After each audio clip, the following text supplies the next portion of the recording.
Priznam, da sem lena. Ne opisujejo veliko za delovno, ampak tudi za leno tudi ne. Včasih se mi res enih stvari zelo ne da tudi učiti, včasih pa pač vem, da moram in pa naredim. Jaz recimo lenaram, ker nimam nič za delati, pa nič staršem težijo.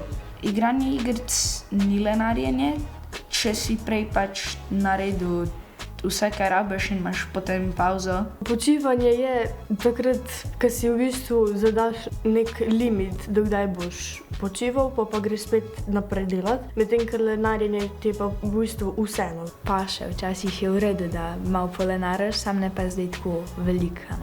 Neka stvar, ki jo delaš zato, ker ti je dolgčas, ampak lahko je pa tudi stvar, ki jo imaš rad. Ne bi bila lenivec, ker nič ne dela v življenju, nič se mu ne dogaja, razen tega, da se malo premika po drevesih, pa visi, pa spi. Ker ne vem, gledaš televizijo, ne?